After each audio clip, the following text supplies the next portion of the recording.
Halos ikamatay ko ang pag-aalala sa'yo, Amira. May tumulong naman pala sa'yo. Nalagaan po ako ni Lola Feli. Natiis mo kami ng ganun? Kailan lang namatay si Lola Feli? Iniwan niya sa akin lahat ng ari-arian niya. Mayaman ka na? Tayo! Anong ginawa mo dun sa event ng mga Tera? Nakalimutan mo ba na may kinalaman ng mga Tera sa pagkamatay ni tatay? Sino mag-aakalang lalago tayo ng ganito? Deserve natin ang lahat ng to, Dad. Bakit gigil na gigil ka? Bumalik siya para sirain ang lahat. Dahil natatakot kang idawit ka niya sa kung ano-anong gulo. Nagawan ko na ng paraan ng lahat. Pwera lang din sa nangyari sa tatay niya. Si Aling Belen, ano nangyayari sa kanya? May sakit si nanay. Tinutulungan kayo ng Excel show. Amira, libre kasi ang pagpapagamot dito ng mga pamilya namin. Ano ba yung sinesearch mo? Yung kumupkup sa kapatid ko 6 years ago. Di ba dapat nga maging masaya ka dahil bumalik na siya? Tinatago siya sa akin.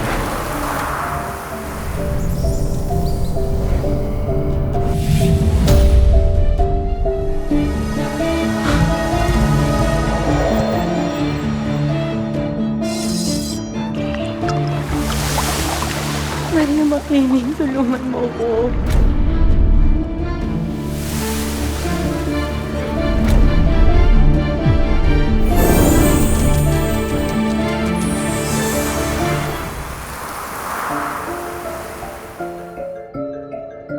Bakit ka ba nagsisinungaling sa pamilya mo? Bakit mo sila gustong paniwalain na may kumupkup sa iyong matandang mayaman na babae na ang pangalan ay Lola Feli? Noong mga panahon na akala nila ipatay ka na.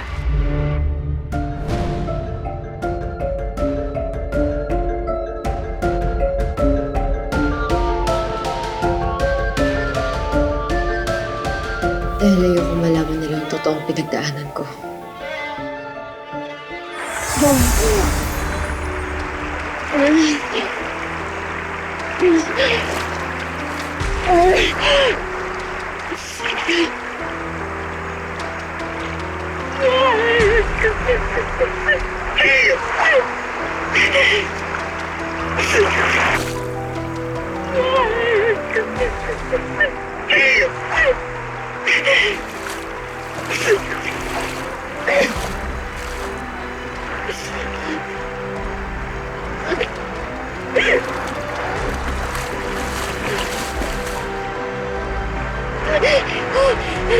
Ang totoong nangyari, nung nakaahon ako sa tubig,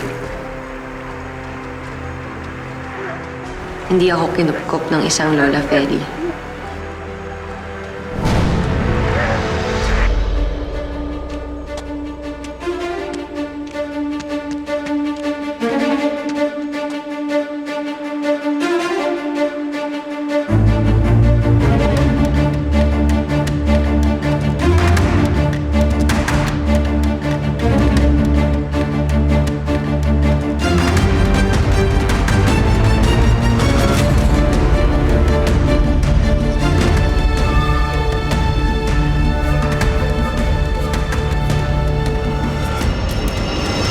Dinukot ako.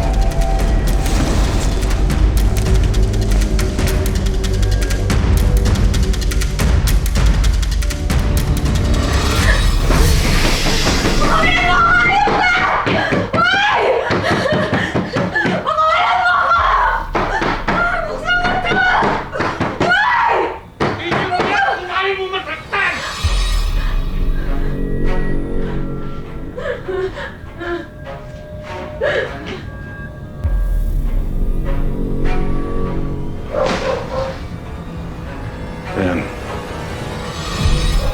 Kumain ka pag gutom ka. Isang taon din akong bihag ng lalaking yun. Kahit kailan, hindi ko nakita ang mukha niya.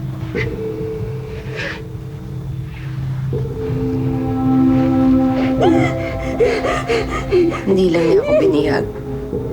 Hinaboy niya ako. Hinaboy niya ako ng paulit-ulit. Sa tuwing nilalapitan niya ako, takot na takot akong pagsasamantalahan niya ako ulit. Wala akong kalaban-laban.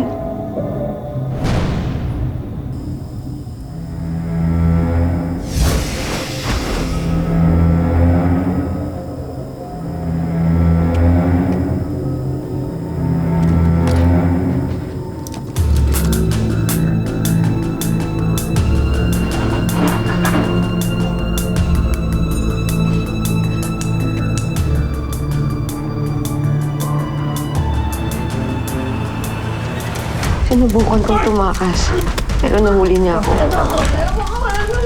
Akala ko, wala nang katapusan ng paghihirap ko.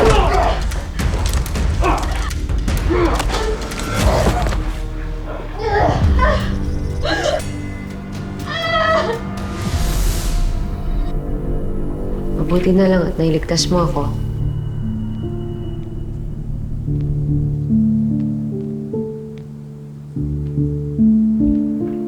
Bakit ba ayaw mong malaman nilang totoong nangyari sa'yo? Masyado na silang maraming hirap na pinagdaanan. Pagkamatay ni tatay, yung 6 na taon akala nilang patay ako. Yung pagpapalaya sa kanila sa Oriente. Ayoko nang dagdagan yun.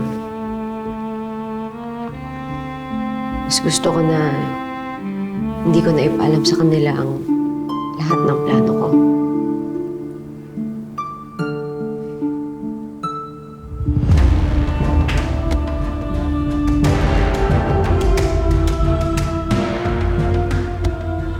Kapag nahanap ko kung sino ang dumukot sa akin, sisirain ko din ang buhay niya. Tulad ng ginagawa ko sa Crazy Five.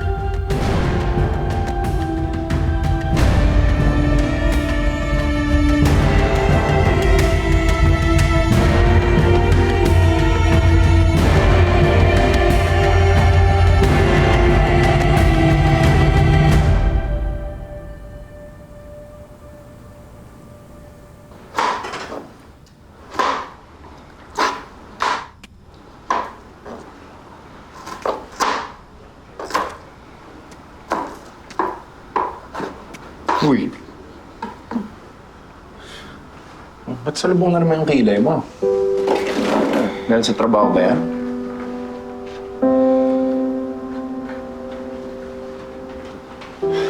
Los naman eh. Hindi ka na naman sumusunod sa pangako mo eh. Anong pangako? Diba usapan natin, hindi tayo magdadala ng trabaho dito. Dapat pag andito tayo sa bahay, quality time tayo. Tingnan mo nga si Lola Ising tsaka si Lolo Tirso. Lagi may oras para sa isa't isa. Eh, OA naman yung dalawang yon. Isipin mo ha, si Lolo Tirso. May bibilin lang si Lola sa talipapa, sinamahan pa niya.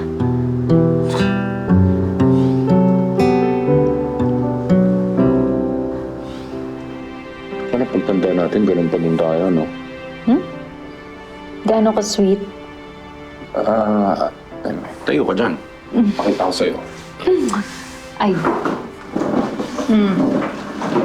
Yung ganito ka-sweet, oh. Ay! Lanang kami. Oo na, ibaba mo na ako. Uy, huwag ka makulit ha. Bakit? May kutsilyo ako dito. Ay, Oh, nandiyan na yung mga idol mo. Ate.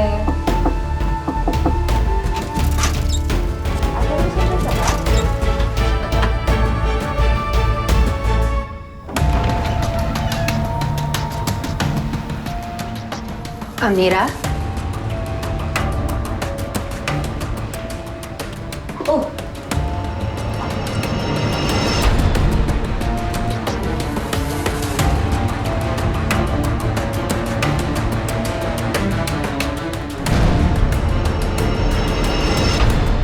Para nakakita ka ng multo, ate.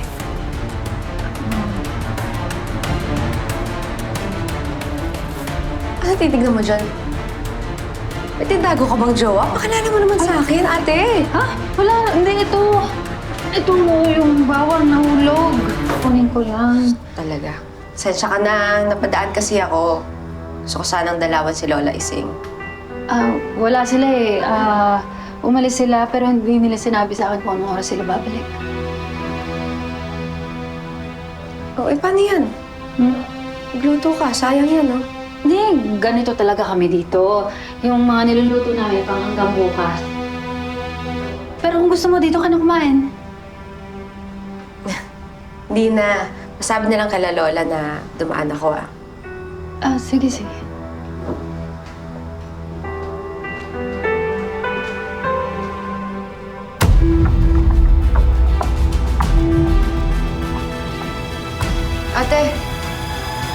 CR kasi ingiihi na ako eh. Teka. Barado pa yung CR eh. Ha? Oo, nakakahiya naman sa'yo. Ate naman, ano ka ba, di ba nga lumaki tayo sa dibuwas sa CR na kurtina ang pinto? Bakit magseselan pa ako, no?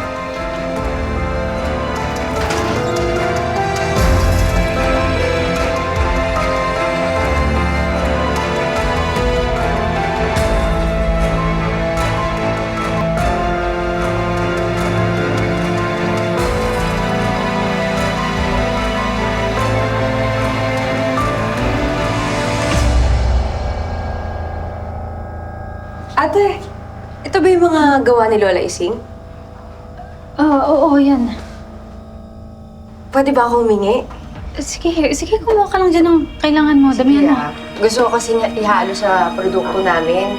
Dine-develop kami para naman makita ni Lola Ising na na-inspire sa kanya. Tusan mo.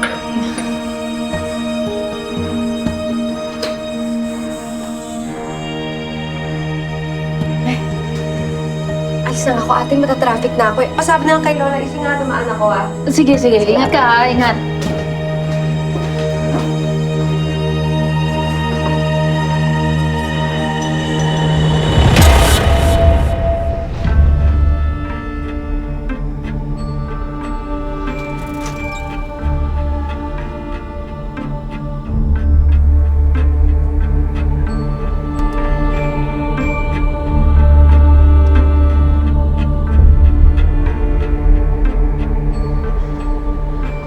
Paano to, Alex? Ano natin sasabihin kay Amiran tayo na...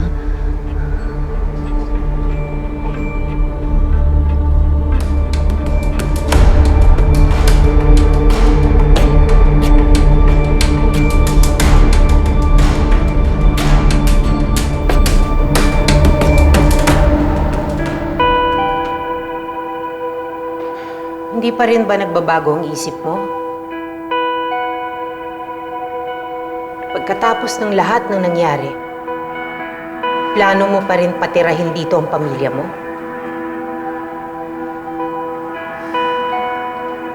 Mas mabuti na nandito sila.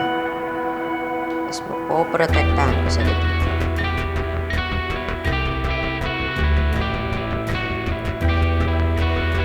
At paano ang kapatid mo?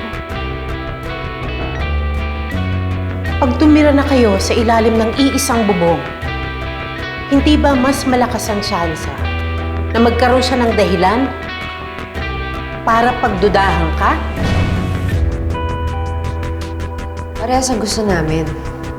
Ang mapatunayan na may kinalaman ng mga Tera sa pagpatay sa tatay ko. Pwede kami magtulungan. Pero hindi may intindihan ng ate mo ang pamamaraan mo. PBI agent siya. Naniniwala siya sa hustisya, hindi sa higante. Kaya nga hindi ko ipapaalam agad lahat ng plano ko sa kanya. Paghandaan natin to. Hindi ako pabor dyan sa desisyon mo. Hindi kami pabor.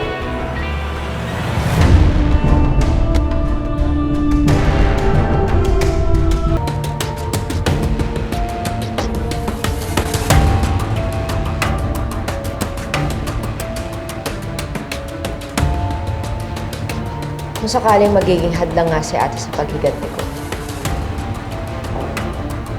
Hindi mas malaki yung chance na malaman natin agad kung matutunugan niya ang mga plano natin. Nakaka-adjust agad tayo.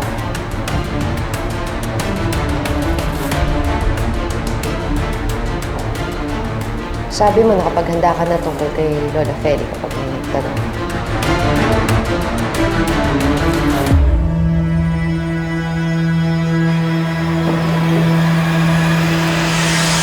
Mga dokumento yan.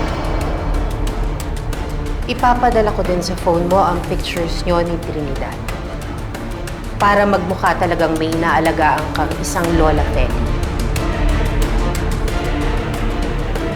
Pero Amira, tignan mo naman ang mga mutya. Wala na silang kinang na kagaya ng nakita natin dati. Huwag mo nang ipilit ang binabalak mo. Pamilya ko sila. Ginawa ko lahat ng hiniling niyo sa akin. Pero sa bagay na to, ako ang masusunod.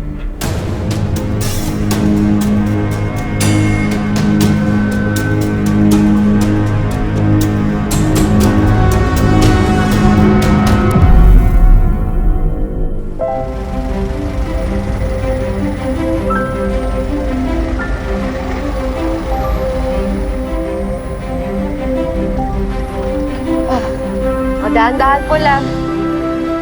Teka, hakbang ha. Dahan-dahan. Saglit lang ate. May hakbang lang. Ayan. Ano ba to? Wait. Uy, sing pala to. Dyan. Dahil ba't ako? Hindi tayo Lapit na lang. ano ba itong sorpresang to? Pwede nyo na ho tanggalin ng mga piring nyo. Opo.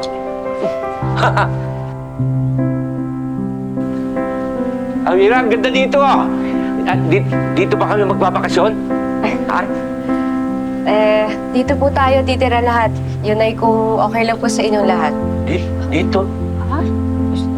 Sigurado ka ba? Parang hotel. Hindi naman ate. Tara, pasok tayo. Hi ate. Wow. Pasok pa ila. No, okay lang ho. Ipasok nyo na. Okay lang? Oo. Ate, tara.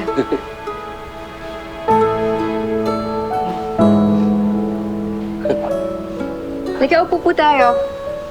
Ina, palabas ng merienda.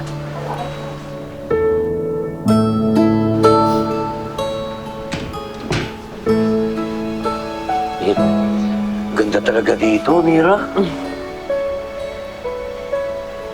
La, okay ka lang ho? Patawarin mo po, Amira. Naalala ko si Crisanto. Sayang, dapat kasama natin siya ngayon.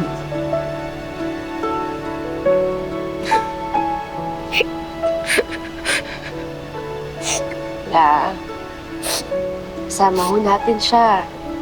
Palagi. Dito, oh.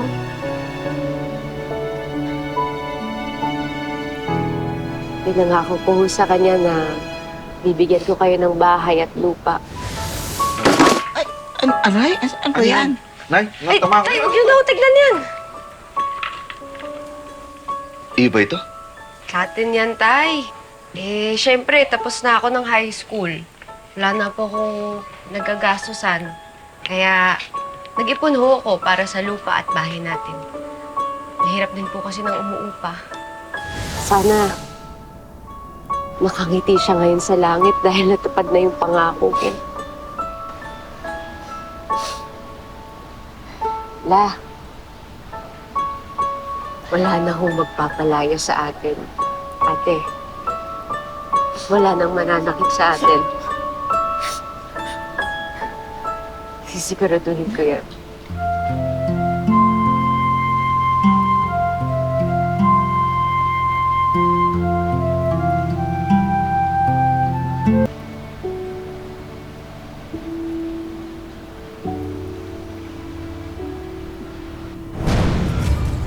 Hello po. Kamusta po kayo? Si Magnolia ho pala. Magkatiwala ko dito sa bahay. Gandang hapon po.